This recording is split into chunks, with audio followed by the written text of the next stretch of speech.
This is Nicosia, the capital of Cyprus. It's the last divided city in Europe. From up here it's hard to see, but right through the center of Nicosia is a buffer zone. It cuts our island right through its heart, separating Greek Cypriots and Turkish Cypriots.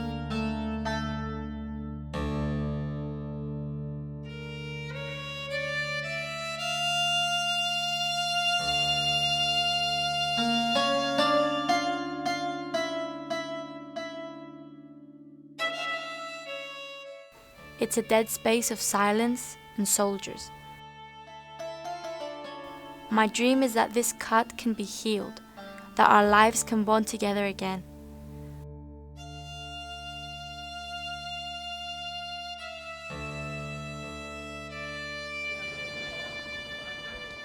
I share that dream with my friend Michael. He's a Greek Cypriot like me. I also share it with Typhoon and Idil. They're Turkish Cypriots.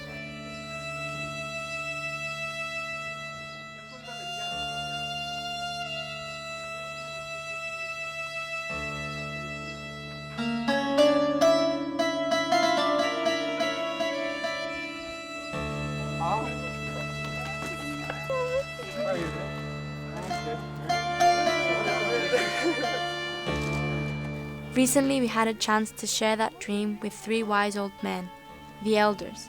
We learned many things with them. This is how it started. Sorry that we kept you waiting a little bit.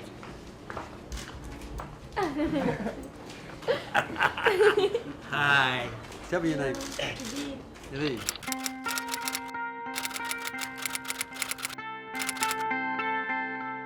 And yours? Typhoon. Typhoon.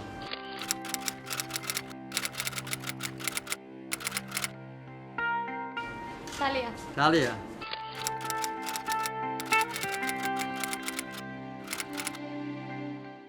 And Michael. Michael.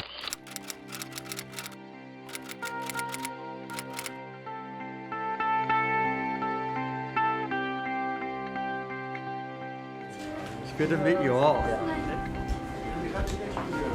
What would you like to see about your island?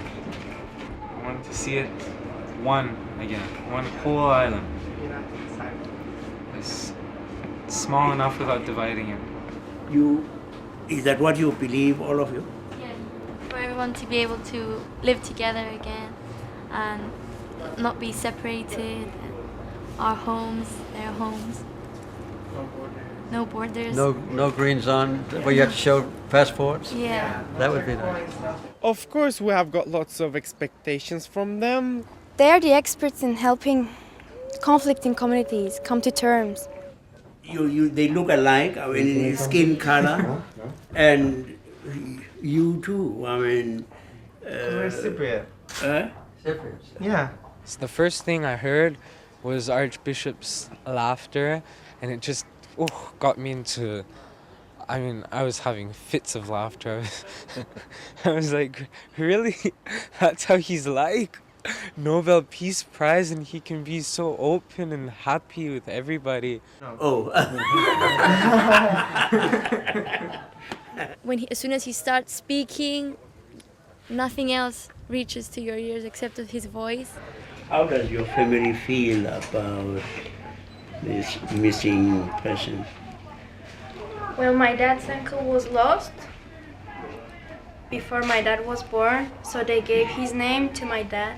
So even though my dad doesn't know him, he has an emotional connection to him because he's carrying his name. They had experience, they had advice, they had stories to share. Throughout these days, they've inspired us with their experience, their knowledge, their understanding about conflicts.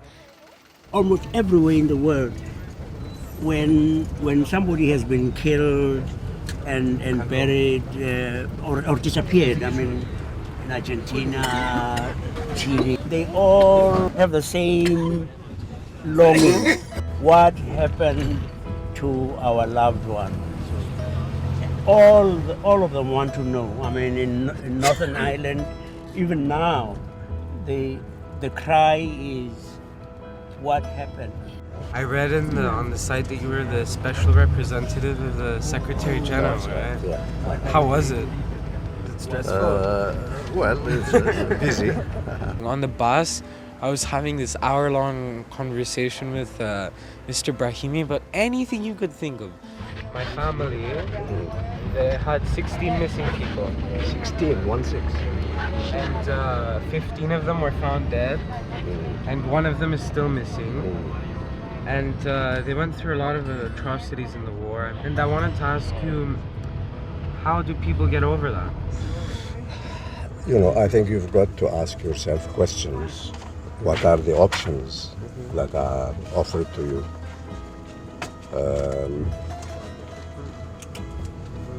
There was in Gaza a doctor,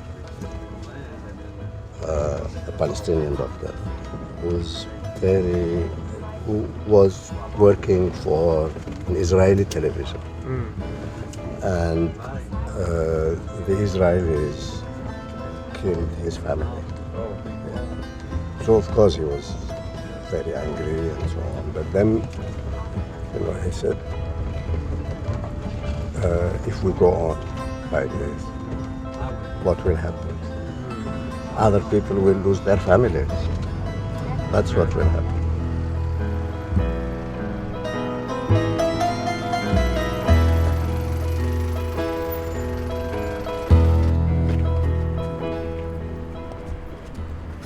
President Carter, it's easy to understand his president because when he starts to talk, his voice changes like a president. I noticed that nothing can escape from him. Whatever we've said over these days, he remembers every single detail. Good morning.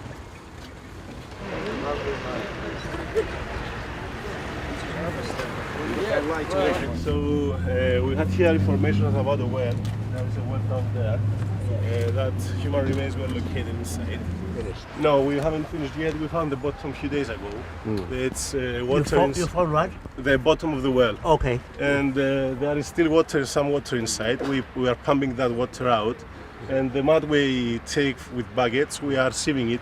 I will show you the sieving place there with water, so we can find out if there is any remains there or not. Do you have bad dreams? Not actually, because this is we see this as a very positive word. Yes. It sounds like we are finding bones, but we see it as very good thing we do for our country. Yes. So you don't have nightmares? No, when you have the first contact with the job, with the work here, it's sometimes difficult, but after you have the experience, it's easy. There were two girls stealing the remains and looking for bones. I believe they were doing something holy for the families of the missing people.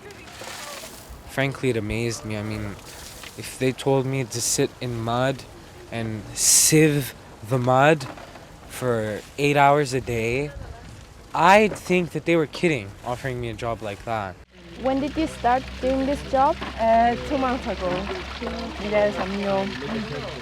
Are you still emotional while doing it, or did you get used to it? I'm used to it. Okay, I'm sometimes emotional, but I know that I have to do it. Yes. Do you have any missing person in your Yes, I have. family? Yes, I have. Has he or she been found? No, not yet. I didn't know that this job depended so much on human labor. I thought it was done more by machines or vehicles. I can see now how people struggle to find the bones, and I have a missing person in my own family as well. I hope he can be taken out and buried as well.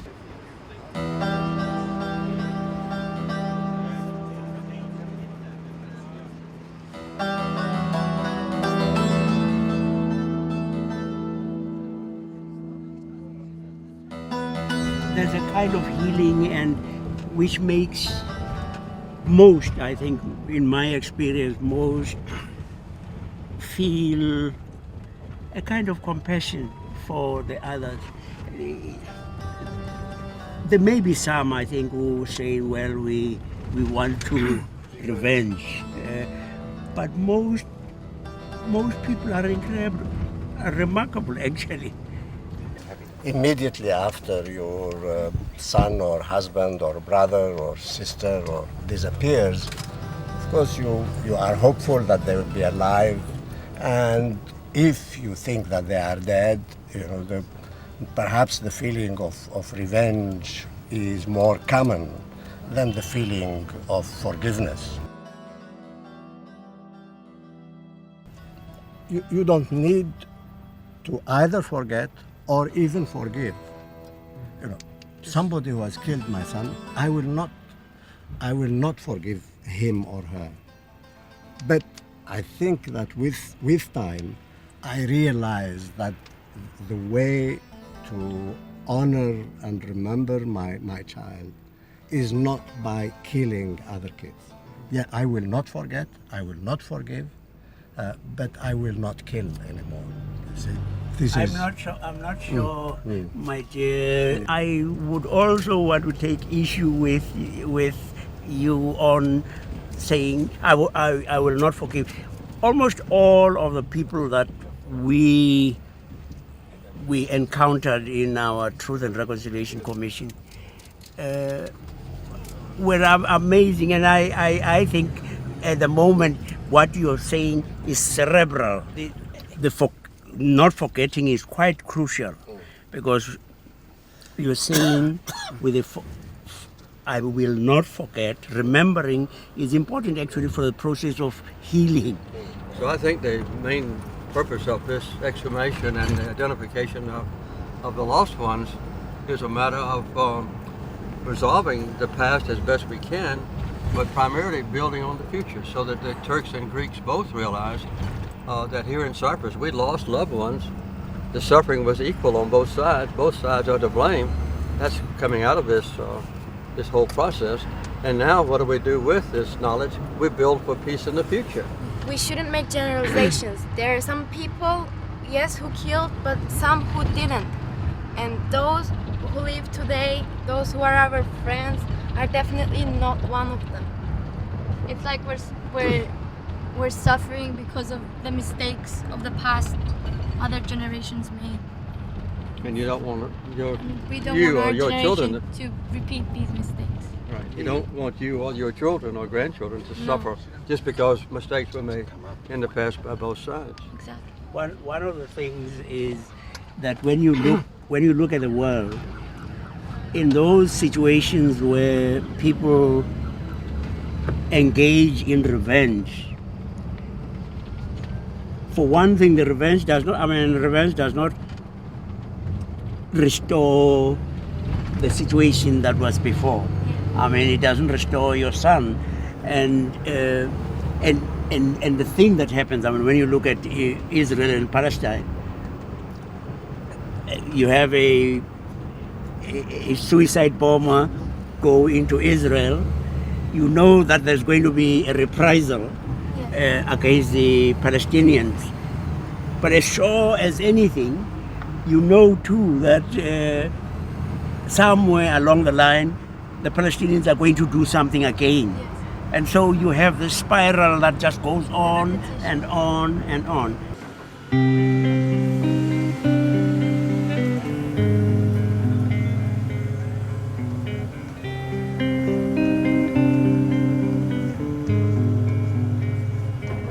It was quite important for us to see the site and realize that it's not just storytelling, the things we hear, they've actually happened, they actually exist. It was important to see that both Greek Cypriots and Turkish Cypriots work together on these sites to digging the past, and the elders, I think they were quite impressed by this. When do you think this site was formed? In 74? In 74, actually, this site was a river valley, starting from here. Oh, really? And reaching till the sea. So it was way different than now you see today. It was a natural burial place. Yes, and it was in a remote place, away from the Kyrenia. So perfect place to to this kind of. Yeah, to dispose of bodies. Exactly. Very nice How place. many remains were? 2 years ago, we found at our first excavations 38 Greek Cypriot missing persons here.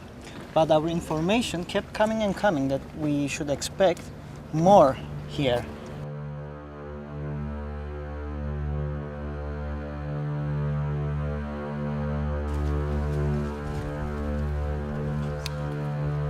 We did trenches in this area, we did here.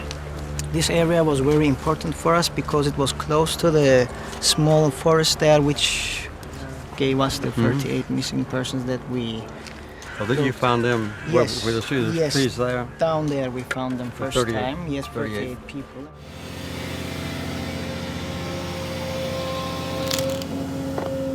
It's a long process. Now, this is the biggest excavation that CMP is doing. 3 years, big machines, the big I machine see. power, manpower, and it's very important and it will continue more. The two places had exactly the same atmosphere. They were on different sides, but everything apart from it was the same. So it was not much different from the other. They are doing the same job. It doesn't matter on which side they're doing it. So we are a proof here that two different ethnic groups on this island, Cypriots we say, I mean we don't separate ourselves. Cypriots can work together in a project like this or in bigger projects. Where do you usually get the information about the bones? Like there are bones, so let's. So you can get information basically from anyone. I mean rumors, someone who witnessed, someone who was in the event actually did it, yes. And another sensible point here for us as CMP is we are not dealing actually with who killed or how they killed. It's a matter out of our job. Yeah. We want to recover the missing persons and give them back to their families. And other side of the job needs other authorities. How do you feel when you find bones of somebody that you know could be related to your family or could be related to your friends or generally that compatriots? And have you ever come into contact with one of those families that has found the remnants of their members? You feel this pain in you, I mean, when you reach the bones or you start recovering them, because you remember that this was a living being once. He had a family, he had a life, he had dreams. You feel the sadness inside you. It doesn't matter who he is or from where he's coming. Another thing for this is the professionality. You don't give yourself a lot to your feelings. You shouldn't do this. It's not the professional way. Feel it, keep it inside you, but at a level and show respect to the remains. So the elders and these young people here have the same prayer for the future, that there never be another armed conflict, nobody else ever gets buried and killed and buried, and that this exhumation that you are undertaking with great patience and tenacity is a very important opportunity for both Greek and Turkish Cypriots to realize that both sides suffered horribly, and that now is a time not for looking back with anger and animosity and hatred, but looking forward with friendship.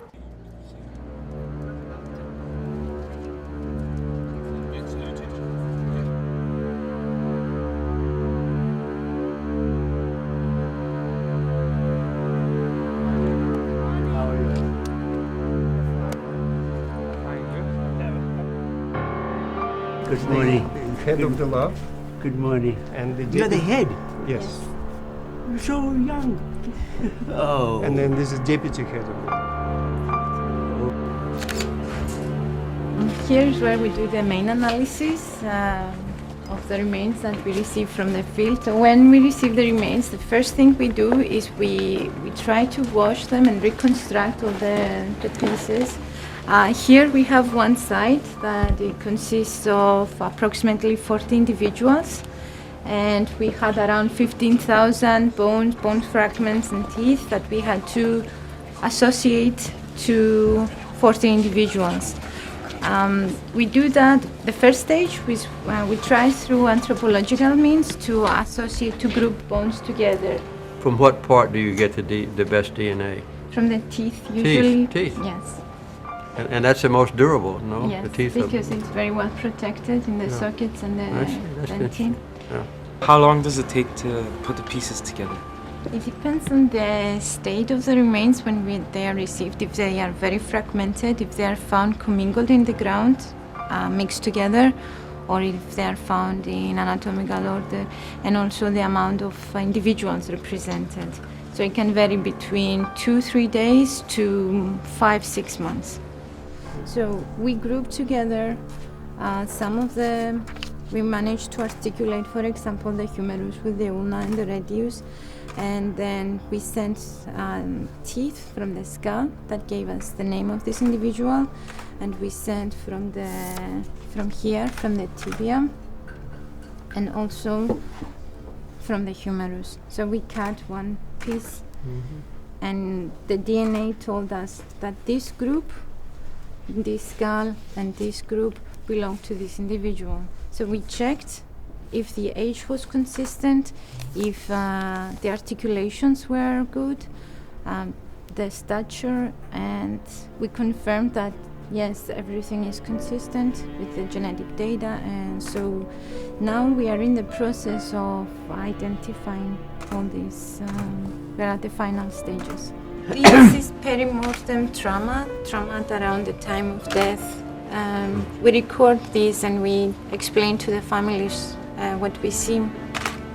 So, and we tell them if it's consistent with a gunshot wound or if it's consistent with a blunt force.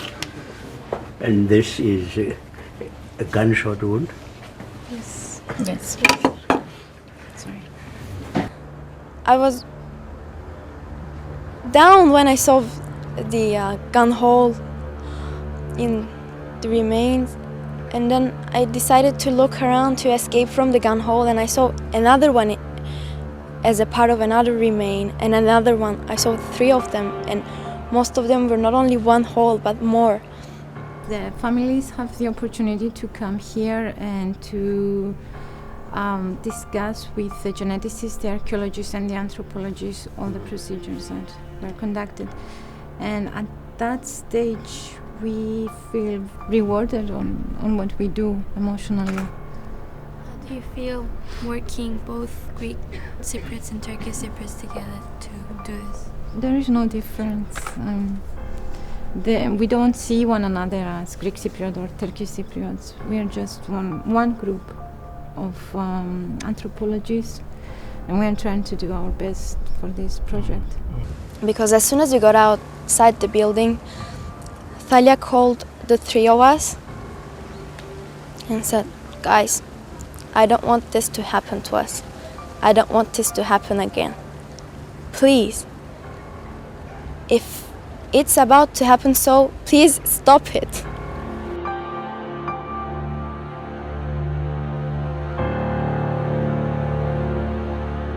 I don't know if we are strong enough to stop it, but it's definite that we will try, because we don't want any other missing people or any deaths.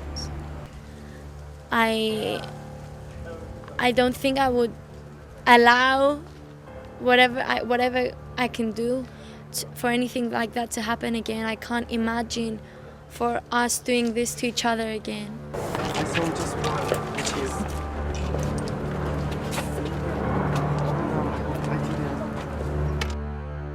I think that was the most special part of everything. Nice to meet you. You are? Veli Beiro. Very. Spiros, pleasure. How are you? It was just like the conclusion, how 2 people, one Greek Cypriot and one Turkish Cypriot, were sitting next to each other and were talking about each of their father's death, and they were okay about it. He was a manager of the Barclays Bank branch in Varosha, and he basically was. They came from all accounts. We've never had an official account of what happened, so we don't know what happened exactly and how it happened. But in May of 1964, it was after the 1963 troubles and after the Turks and Greek Cypriots kind of moved away and into their own enclaves. There were attacks on Turkish Cypriots, civilians who were working in the predominantly Greek Cypriot areas. My father was one of those people. We know that people came to the bank and they took him from there, and basically he disappeared, and we haven't heard from him. Obviously, over the years, there were, as the through personal relations, we found out what happened to him unofficially. So we had absolutely no expectation that he was alive and he was going to come back one day. So we knew this information in the 60s. The biggest revelation was us when I got a phone call saying that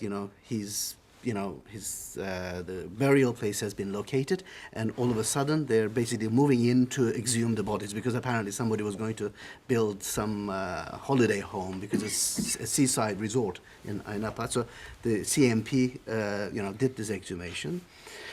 So it was a very emotional moment. It's actually happening because I never thought in my lifetime that I was actually going to be in that position of actually recovering because there was so much.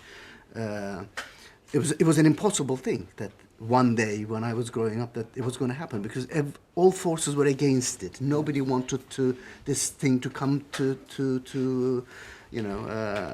come out in the open. Everybody was trying to kind of keep it under, both sides, because they didn't want to own up to their responsibilities, and they are all both at fault. My father was a civilian. He was a judge. And during the second phase of the invasion of the Turkish army in Cyprus, we got sort of isolated in the peninsula of Carpathia as the Turkish troops were marching down.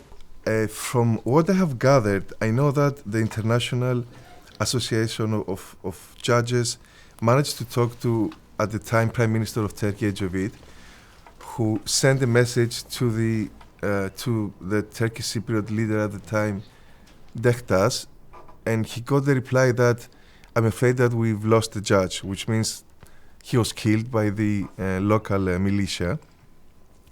So that was the first official, information that we have, an admission that my father was executed. Of course, year after year, we were receiving information, some not factually based, some of them factually based.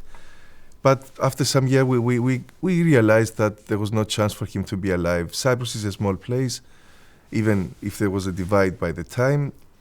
There were strong feelings, as far as we found out from the Turkish Cypriots at the time, and particularly the militia, against the Greek Cypriots of the area. It was actually probably a very local thing that happened, a very local act of revenge.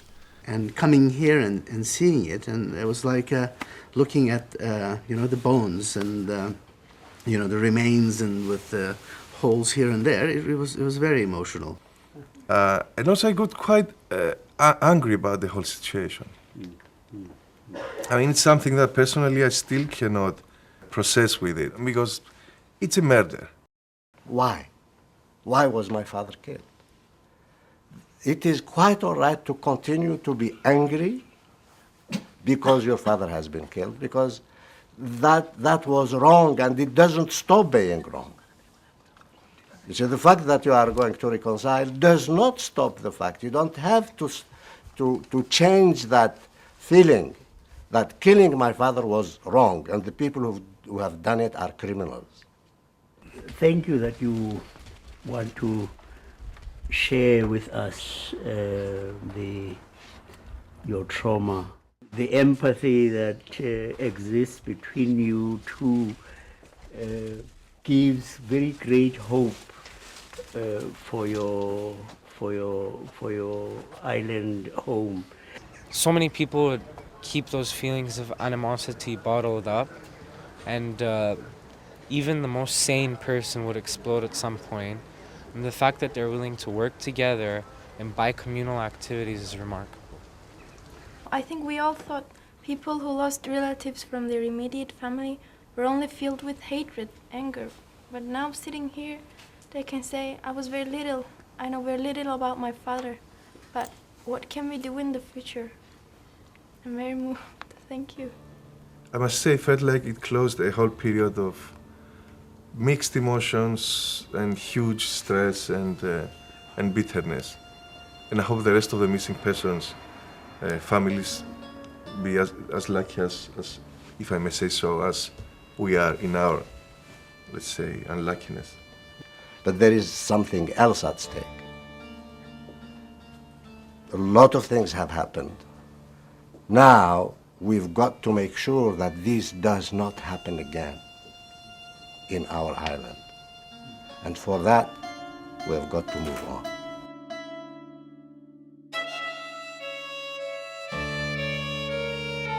Do you think if families who share the same stories from both sides are made to come together, do you think it would relieve the atmosphere or would it make it even worse? I think there are not all families, not all relatives are like Spiros and I. So I think we are probably a minority, I would say. I think there's a great majority of people who have lost their, family members who are still feeling a lot of animosity towards each other. Let's not paint a very, kind of a rosy picture here, we are an initiative and we are, moving forward. We are an NGO, but and we are coming together. But I would say that we are probably a minority, and there are a lot of people who will not even look at each other. And I think that trust thing is the key here. So trust helps the reunification process and reconciliation. But how do you get that trust for as long as people are not talking to each other? That's the challenge. Two people who have gone through the trauma of losing each a father, and instead of being consumed by bitterness and hatred, have come together to form this group that seeks to help in the healing process for Cyprus.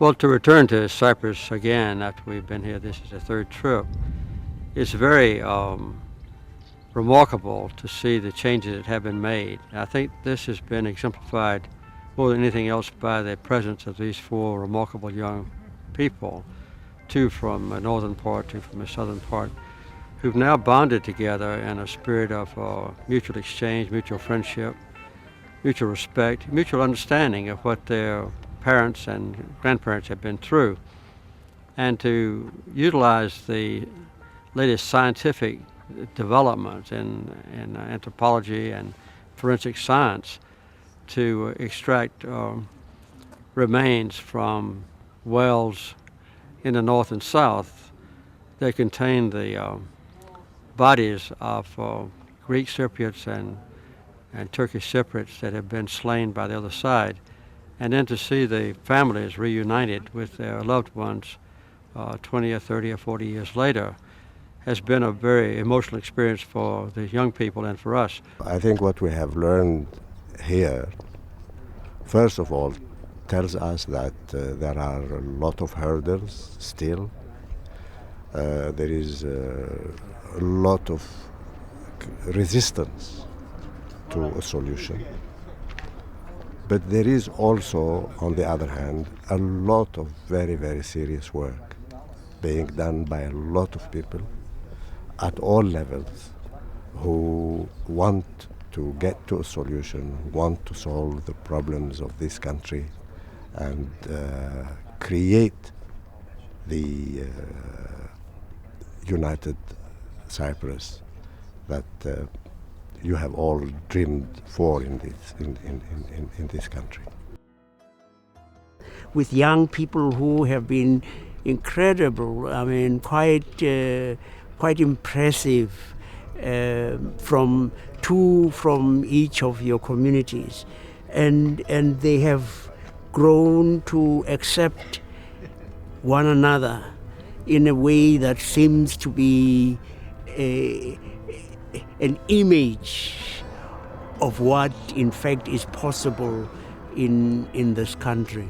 I think I realized through this is that the book of the past cannot close if you don't find out what's in it. It has changed my vision of the future and vision of the past.